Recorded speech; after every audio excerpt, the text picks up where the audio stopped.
ಧರ್ಮಸ್ಥಳಕ್ಕೆ ಕಳಂಕ ತರೋದಕ್ಕೆ 200 ಕೋಟಿಯ ಪ್ಲಾನ್ ರೂಪಿತವಾಗಿತ್ತು ಅನ್ನೋದು ತಿಳಿದು ಬರ್ತಾ ಇರೋ ವಿಚಾರ. ಬುರುಡೆ ಗ್ಯಾಂಗ್ನ ಇನ್ನಷ್ಟು ಸ್ಫೋಟಕ ಸತ್ಯ ಬಯಲಾಗಿದೆ.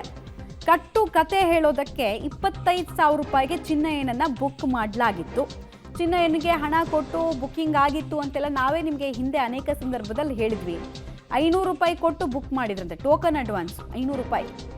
ತಮಿಳುನಾಡಿಂದ ಮಂಡ್ಯಕ್ಕೆ ಬರೋದಕ್ಕೆ ತಗೋ ನಿನಗೆ 500 ರೂಪಾಯಿ ಅಂತ ಹೇಳಿ ಅಡ್ವಾನ್ಸ್ ಕೊಟ್ಟು, ಊಟ ಕೊಟ್ಟು, ಕೈಗೆ ಹಣ ಕೊಟ್ಟು ನಾವು ಹೇಳ್ದಂಗೆ ನೀನು ಹೇಳಬೇಕು, ಒದರಬೇಕು ಅಂತ ಗ್ಯಾಂಗ್ ಹೇಳಿತ್ತಂತೆ. ಇದನ್ನು ಹೇಳ್ತಿರೋದು ಯಾರು?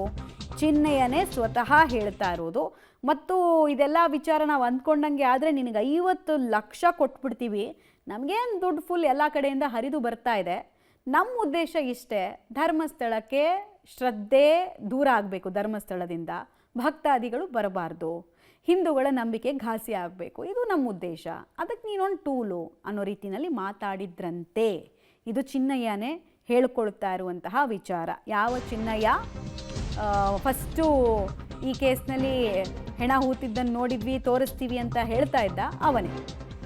ಇನ್ನು ನೋಡಿ, ಅವನಿಗೆ ಬರ್ತಾ ಬರ್ತಾ ಈ ಗ್ಯಾಂಗ್ ಮೇಲೆ ನಂಬಿಕೆ ಹೋಯಿತು. ಸೊ ಆರೋಪ ಮಾಡೋದಕ್ಕೆ ನಿರಾಕರಿಸಿದಾಗ ಚಿನ್ನಯ್ಯನ ಪತ್ನಿಗೆ ಕೊಲೆ ಬೆದರಿಕೆ ಹಾಕೋ ಕೆಲಸ ಕೂಡ ಗ್ಯಾಂಗ್ನಿಂದ ಆಗಿತ್ತಂತೆ. ನೀವು ನಾನು ಹೇಳ್ದಂಗೆ ಕುಣಿಲಿಲ್ಲ ಅಂದರೆ ನೀನು ಹೆಂಡ್ತಿನ ಕೊಲ್ತೀನಿ ಅಂತ ಚಿನ್ನಯ್ಯನಿಗೆ ಬುರುಡೆ ಗ್ಯಾಂಗ್ನವರು ಬೆದರಿಸಿದ್ರು ಅನ್ನೋ ವಿಚಾರ ಕೂಡ ತಿಳಿದು ಬರ್ತಾ ಇದೆ.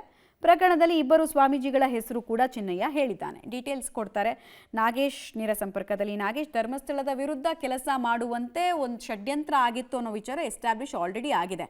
ಈಗ ಹೊಸ ವಿಚಾರಗಳಲ್ಲಿ ಗೊತ್ತಾಗ್ತಿರೋದೇನು? 200 ಕೋಟಿ ಫಂಡಿಂಗ್ ಯಾರ್ಯಾರಿಂದ ಆಗಿದೆ? ಆಮೇಲೆ ಈ ಪ್ರಕಾಶ್ ರಾಜ್ ಅಂದರೆ ಯಾರು?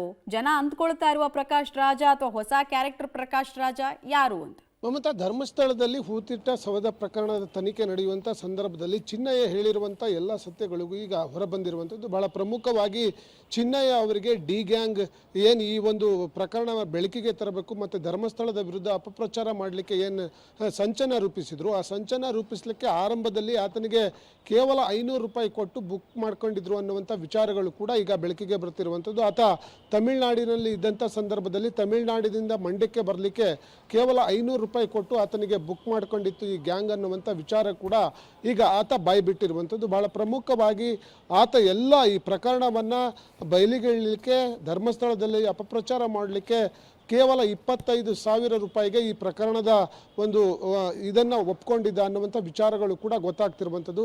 ಬಹಳ ಪ್ರಮುಖವಾಗಿ ಈ ಒಂದು ಪ್ರಕರಣದಲ್ಲಿ ಇಬ್ಬರು ಸ್ವಾಮೀಜಿಗಳ ಹೆಸರನ್ನು ಕೂಡ ಆತ ಉಲ್ಲೇಖವನ್ನು ಮಾಡಿರುವಂಥ ವಿಚಾರ ಈಗ ಗೊತ್ತಾಗ್ತಿರುವಂಥದ್ದು.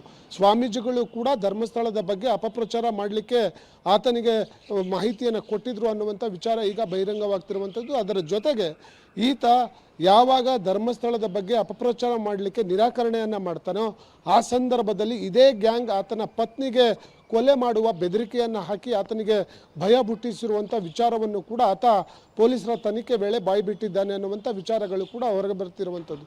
ಅದರ ಜೊತೆಗೆ ಇನ್ನಷ್ಟು ಜನರ ಹೆಸರನ್ನು ಹೇಳುವ ಮೂಲಕ ನನಗೆ ಈ ರೀತಿಯಾಗಿ ಬೆದರಿಕೆಯನ್ನು ಹಾಕಿ ಧರ್ಮಸ್ಥಳದ ಬಗ್ಗೆ, ಅಲ್ಲಿರುವಂಥ ವ್ಯವಸ್ಥೆಯ ಬಗ್ಗೆ ಅಪಪ್ರಚಾರವನ್ನು ಮಾಡಿ ಜನರಿಗೆ ದಿಕ್ಕು ತಪ್ಪಿಸಲಿಕ್ಕೆ ಎಲ್ಲ ರೀತಿಯ ಒಂದು ಮಾಹಿತಿಯನ್ನು ಕೊಟ್ಟಿದ್ರು ಅನ್ನುವಂಥ ವಿಚಾರ ಕೂಡ ಗೊತ್ತಾಗ್ತಿರುವಂಥದ್ದು. ಹಾಗಾಗಿ ಈಗ ಪೊಲೀಸರ ತನಿಖೆ ಎಲ್ಲ ಅಂಶಗಳನ್ನು ಕೂಡ ಚಿನ್ನಯ್ಯ ಅವರು ಬಾಯ್ಬಿಟ್ಟಿರುವಂಥ ವಿಚಾರ ಈಗ ಬೆಳಕಿಗೆ ಬರ್ತಿರುವಂಥದ್ದು. ಮಮತಾ.